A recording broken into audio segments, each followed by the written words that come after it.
e sobre a Ucrânia falou que é a mais clara do fracasso das Nações Unidas em fazer respeitar a Carta da ONU. O Biden já está no palco.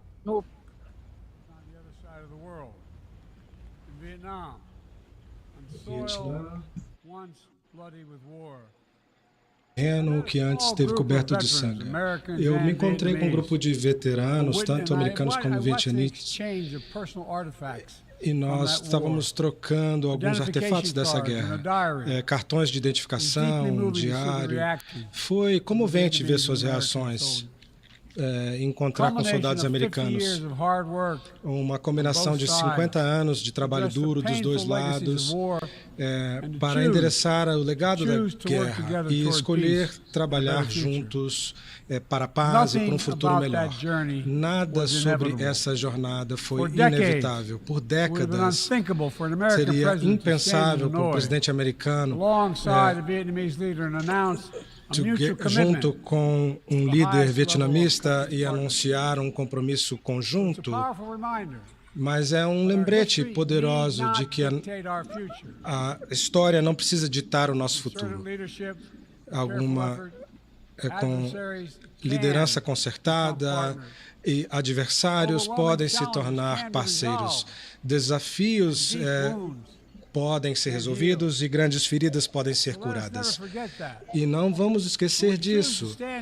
Nós, quando reconhecemos a esperança comum de todos os humanos, podemos juntar as mãos e meus camaradas, líderes, juntos, nós podemos ajudar esses momentos de transição. Como presidente dos Estados Unidos, eu compreendo o dever que o nosso país tem nesse momento crítico. Trabalhar com países e na região com uma causa comum. Nos juntarmos como parceiros, construir um mundo melhor em que nossas crianças não passarão fome e todos terão acesso à saúde. Com o meio ambiente protegido, empreendedores podem trabalhar em todos os lugares e há acesso de oportunidades por todos os lados. Os conflitos são resolvidos pacificamente entre os países e os países podem seguir seus próprios destinos. Os Estados Unidos busca um mundo mais próspero, mais seguro para todas as pessoas. E sabemos que o nosso futuro está ligado ao de vocês. Nós sabemos que o nosso futuro está conectado com o futuro de todos. E nenhuma nação pode encontrar os desafios de hoje em dia sozinho. As gerações que nos precederam, organizados pelas Nações Unidas,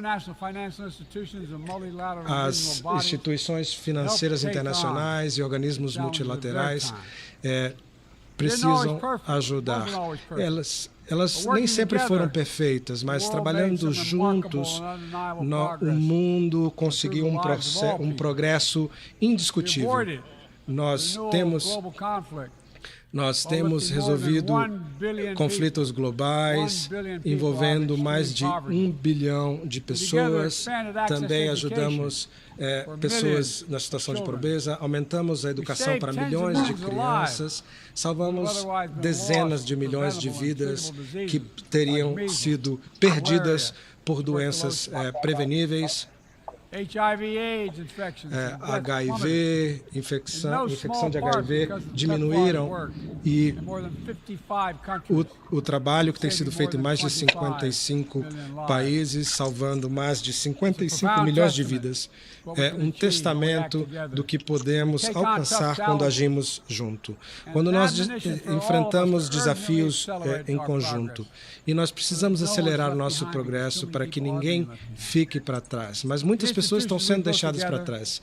As instituições que nós construímos juntos, depois da Segunda Guerra Mundial, estiveram na base do nosso progresso. Os Estados Unidos está compromissado para ajudá-los e nós vamos reintegrar a Unesco, que também reconhecer, mas também lidar com os novos desafios das instituições.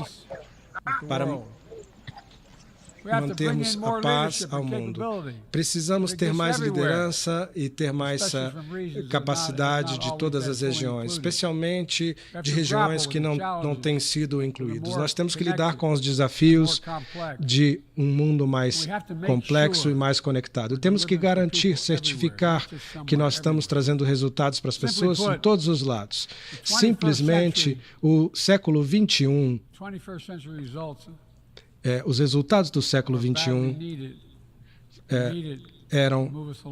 foram necessitados para nos levar adiante. Isso começou com as Nações Unidas. Bem aqui nesse prédio,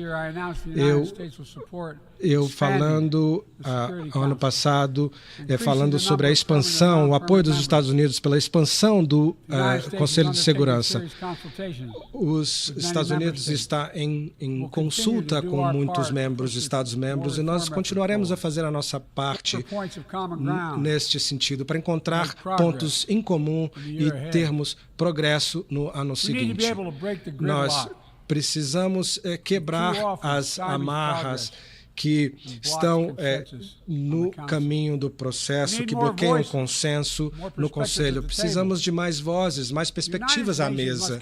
As Nações Unidas precisam continuar a preservar a paz e prevenir conflitos e aliviar o sofrimento.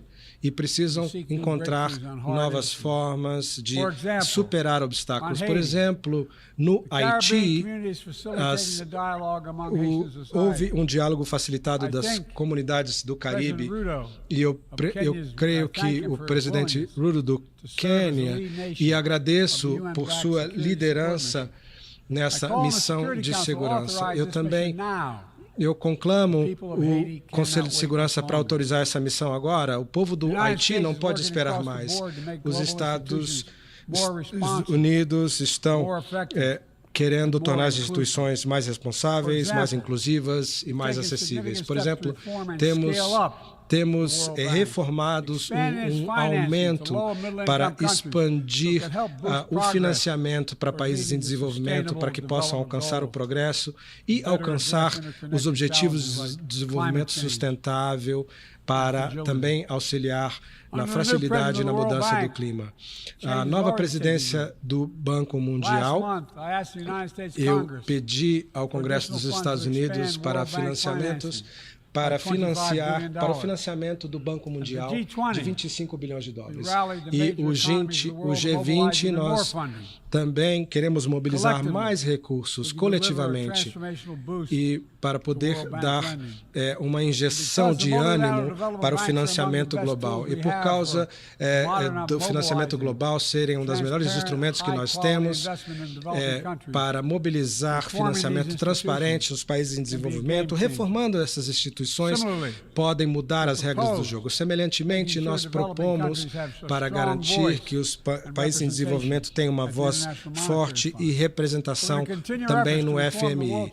Também continuaremos a mudar a Organização Mundial do Comércio para preservar a concorrência e equipar também para poderem superar obstáculos da transição energética, protegendo trabalhadores, promovendo um crescimento sustentável inclusivo. E nós temos fortalecido também o G20 como um fórum, dando boas-vindas à União Africana como um membro permanente. Nós também devemos ter novas parcerias, confrontar novos desafios. As novas tecnologias como inteligência artificial trazem grande potencial, mas também grandes perigos. Precisamos certificar de que nós usamos essas ferramentas como oportunidade e não como armas para opressão. Junto com líderes em todo o mundo, os Estados Unidos está trabalhando para fortalecer as políticas para que as tecnologias de inteligência artificial sejam seguras antes de lançar ao público. Garantir que há uma governança da tecnologia, não permiti-las que nos governe.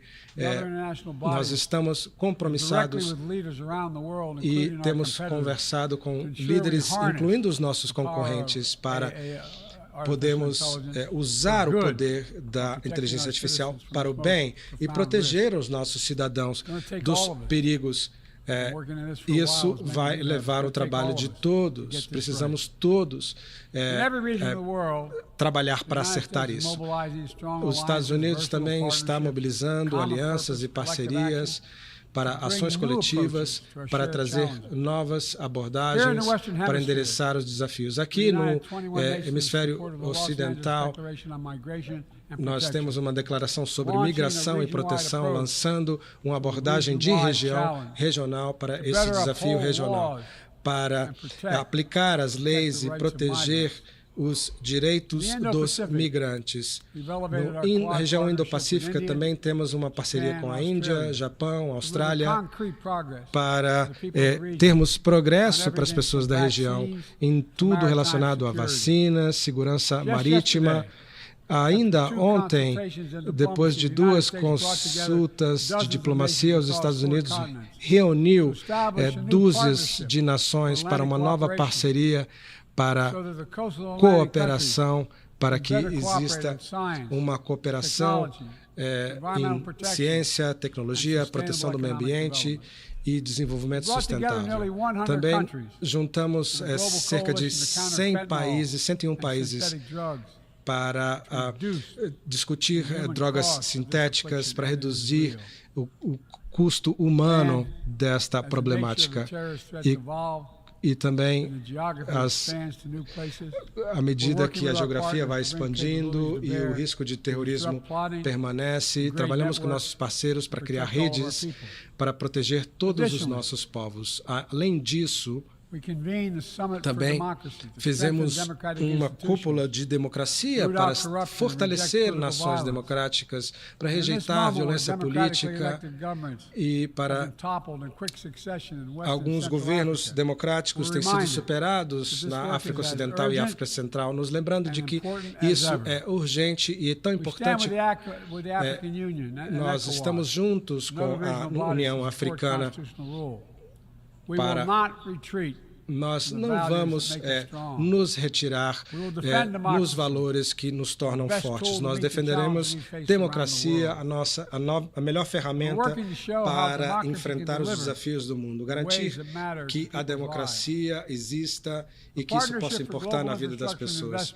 A parceria para investimentos em infraestrutura global também é uma grande oportunidade, também a necessidade de infraestrutura nos países de baixa renda, particularmente na África, América Latina e no Sudeste Asiático, para que investimentos sejam feitos, tanto de ordem pública como do setor privado. O G7 também tem se compromissado para mobilizar 600 bilhões de dólares de financiamento em infraestrutura. Os Estados Unidos já têm mobilizado mais de 30 bilhões hoje, tomando a liderança para manter padrões altos de trabalho, meio ambiente e proteção intelectual, para tirar esses países das dívidas que os aprisionam. Também maximizando o potencial dos nossos investimentos, temos mobilizado outros países e outros setores. Por exemplo,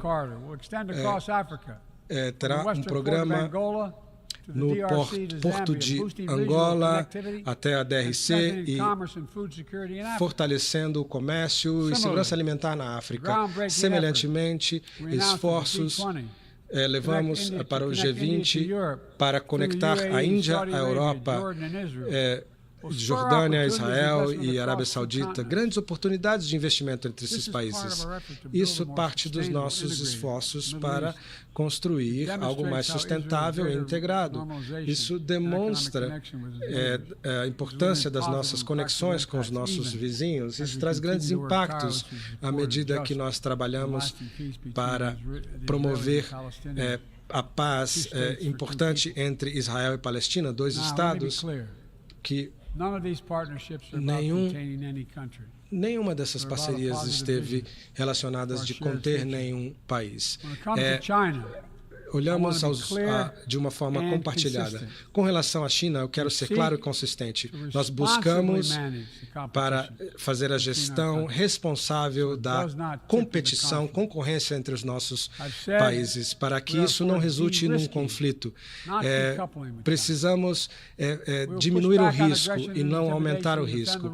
Não vamos voltar para situações de intimidação e precisamos nivelar o plano econômico para garantir prosperidade para todos. Mas também vamos trabalhar juntos com a China em questões de interesse comum.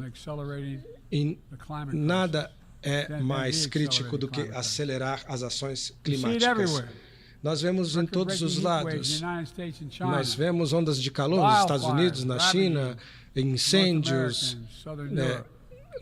na Europa e na América do Norte, uma seca de muito tempo na África, enchentes trágicas na Líbia. Eu fico comovido pelas mortes e pelas vidas que foram perdidas. Juntos, essas fotos contam uma história urgente e isso nos diz se nós falharmos em reduzir a nossa dependência de combustíveis fósseis. A minha administração nos Estados Unidos tem tratado essa crise como uma crise existencial desde o momento que eu assumi o governo. Não apenas para nós, mas para toda a humanidade. No último ano, eu assinei uma legislação com o maior investimento historicamente para a luta contra a crise climática e ajudar a transição para uma energia mais limpa. Nós temos quadruplicado o nosso financiamento relacionado ao clima para adaptar os impactos. E este ano nós estamos fazendo um compromisso financeiro para o clima chegar à ordem de 100 bilhões de dólares. Nós precisamos de mais investimento, tanto do setor público como privado, para lidar com alguns dos efeitos nas ilhas do Pacífico. Os Estados Unidos estão trabalhando diretamente com o Fórum das Ilhas Pacíficas para ajudar essas nações a adaptar e construir resiliência para adaptar às mudanças climáticas e também construir novas parcerias pela coalização dos primeiros. Temos mobilizado o setor privado e compromissos financeiros para gerar uma demanda para produtos como concreto, que usam muito carbono, aviação, transporte de carga. E precisamos trazer os fazendeiros também para a solução climática e tornar o nosso suprimento de comidas mais resiliente. E isso tem sido endossado por mais de 150 países. Isso expande o nosso enfoque para reduzir as emissões de carbono na ordem de 30%. Isso está dentro das nossas possibilidades. Precisamos trazer o mesmo compromisso e ambição à medida que avançamos nos Objetivos de Desenvolvimento Sustentável. Esses objetivos adotados em 2015 é uma espécie de caminho, de trajetória para melhorar as vidas ao redor do mundo. Décadas de progresso. A situação da pandemia de Covid-19 e outros conflitos tem servido de obstáculo. Os Estados Unidos está compromissado para fazer a sua parte para nos levar de volta para o progresso. Os Estados Unidos têm investido mais de 100 bilhões de dólares para ter desenvolvimento sustentável e segurança alimentar, para expandir o acesso à educação e também aos serviços de saúde e combater as doenças. Temos ajudado a mobilizar também bilhões no setor privado para acelerar o nosso progresso, o progresso que estávamos alcançando com as ODS. Todos tivemos que agir, tivemos que construir novas alianças e mudar a forma como enfrentamos os desafios e atrair trilhões de financiamento adicional para endereçar esses problemas. Precisamos diminuir as desigualdades, endereçar as falhas do nosso sistema que foram expostas pela pandemia. Precisamos garantir que as mulheres e as meninas possam se beneficiar completamente dos nossos progressos. E também precisamos olhar também para os países endividados. As nações são forçadas de pagar endividamentos pouco sustentáveis. E à medida que trabalhamos juntos para recuperar desses choques globais, os Estados Unidos continua a ser também um grande doador de assistência para as crises globais. Pessoal, cooperação, parceria, essas são as chaves para o progresso, aos desafios que nos afetam. Um patamar para a resposta da liderança global. Não precisamos concordar em tudo para seguir adiante em questões como controle de armas, que é muito importante. Depois de 50 anos de progresso, a Rússia anunciou a suspensão e está saindo da convenção. Isso é algo irresponsável que torna o mundo inteiro mais inseguro.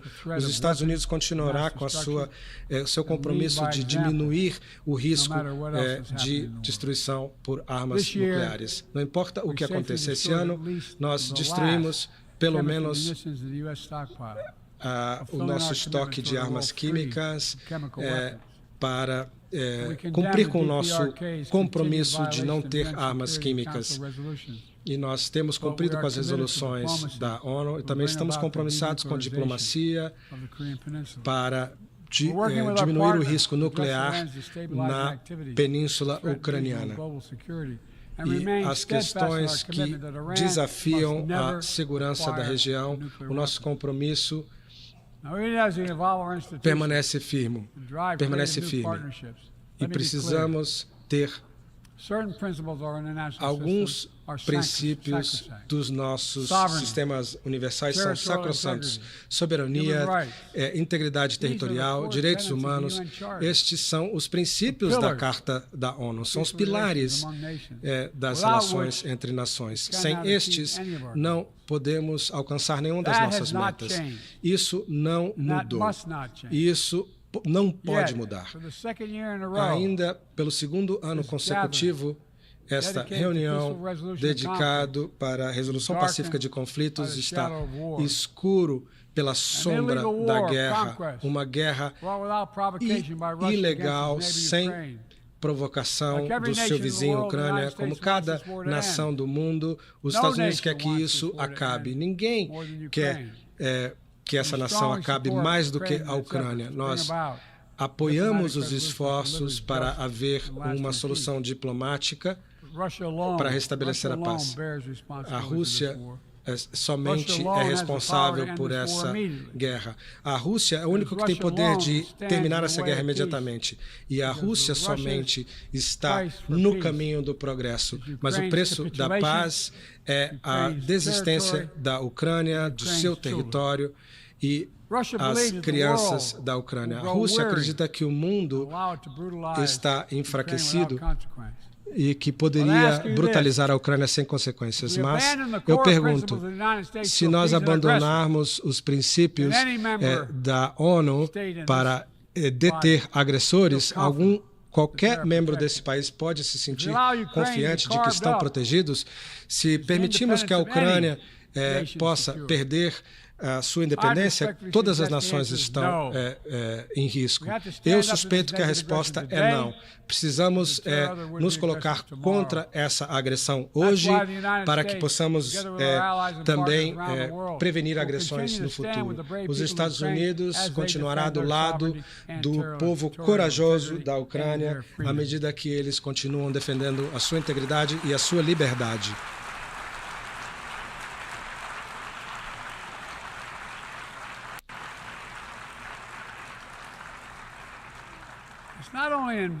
não é apenas um investimento na estrutura da Ucrânia, mas é o futuro de todos os países, são princípios que são aplicados a todos os países, e isso ameaça os direitos de todas as nações, não importa o tamanho. Soberania, integridade territorial, são a fundação fixa e firme deste corpo global.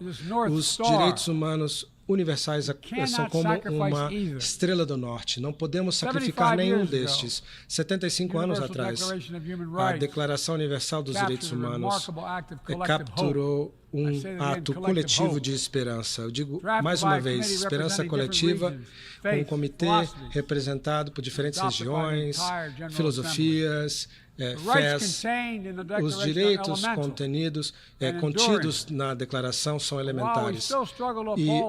E ainda temos dificuldades em garantir os direitos inalienáveis de todos, eles ainda permanecem verdadeiros. Não podemos virar as costas contra abusos, seja em Darfur, Teherã ou em qualquer região. Precisamos continuar para garantir a participação e a proteção de mulheres e meninas, também grupos indígenas, grupos minoritários, pessoas com deficiências não têm o potencial de se defenderem da discriminação sistêmica. A comunidade LGBTQ+, são perseguidas e são alvos de violência simplesmente porque são. Esses direitos são parte da nossa humanidade compartilhada. A sua perda é sentida em todos os lados. E existe alguns obstáculos para o progresso humano que nos unem. Meus camaradas, deixe-me encerrar com este comentário. Nesse ponto de inflexão da história humana, nós seremos julgados se nós cumprimos as promessas que fizemos a nós mesmos, para uns, para outros, para os vulneráveis e para todos aqueles que receberão o mundo que criamos.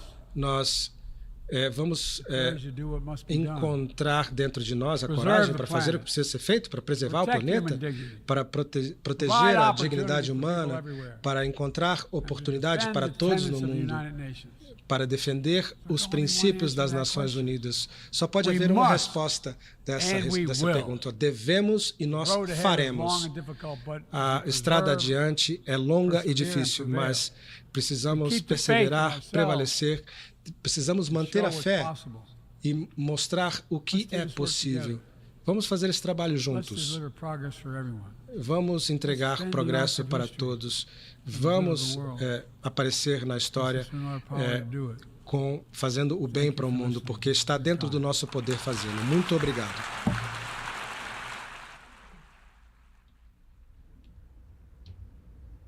Muito bem, aqui assistimos o discurso do Biden, presidente americano.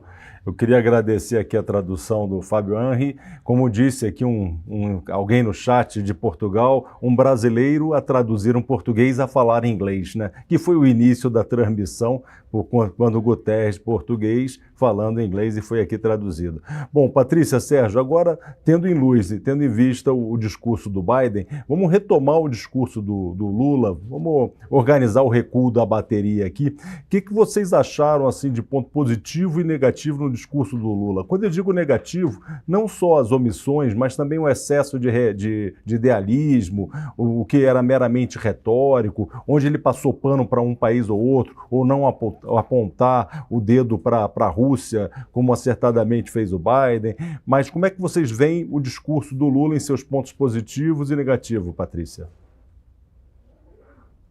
Bom, eu vejo mais pontos positivos do que negativos. Acho que alguns pontos positivos, Weber, segundo minha percepção, é quando ele é bem enfático em falar sobre a necessidade de que os países atuem de maneira rápida para que as metas climáticas de 2030 sejam atingidas. Foi importante, né, essa autocrítica e falar sem rodeios para todos, né, de que essa meta da Agenda 2030 pode ser o braço, né, da agenda da ONU, que faltam com apenas 7 anos.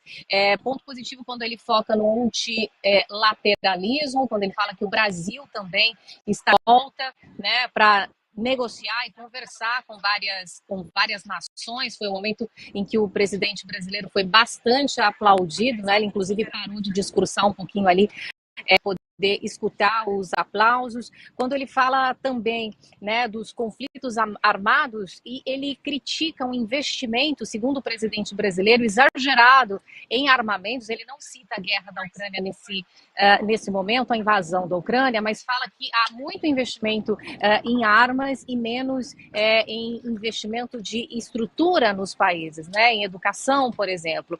Se por um lado esse é um ponto positivo, penso que pode ser aí um ponto negativo. Faltou o presidente brasileiro ser direto na questão da invasão da Ucrânia, né? Ele não cita a Rússia, ele diz que em relação ao conflito, a guerra entre Ucrânia e Rússia é o exemplo emblemático do fracasso das Nações Unidas em fazer valer a carta, os preceitos, o que diz, né, a carta da ONU. Então esse foi o comentário do presidente brasileiro, faltando aí falar claramente, né, que um país foi invadido e a carta magna da ONU fala em respeitar a territorialidade, não é isso?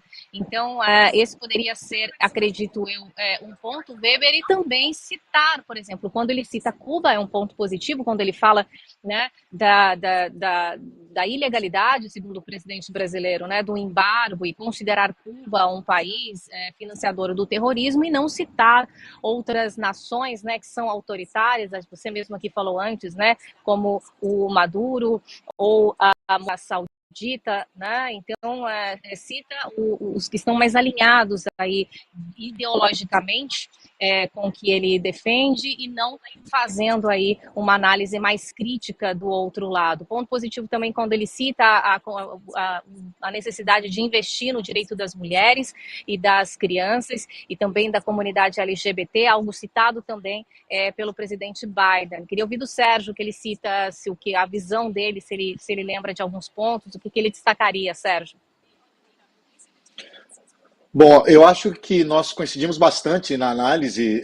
O que você disse, Patrícia, o que já tinha dito Weber, talvez tenha faltado ali ao presidente enfatizar mais, inclusive concordando com a atuação, com a votação do Brasil na própria ONU, em que o Brasil condena claramente a invasão da Rússia pela Ucrânia. Ele escolheu ali um caminho mais diplomático, para não comprar briga com ninguém, e para lembrar também, isso ele tem feito com bastante frequência, que há outros conflitos do mundo que não recebem a mesma atenção que o conflito da Ucrânia, né? Citando aí conflitos em países africanos, por exemplo.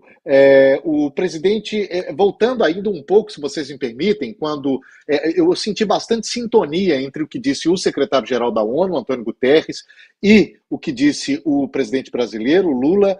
Eles são discursos ali que tem muitos pontos de convergência, mas tem um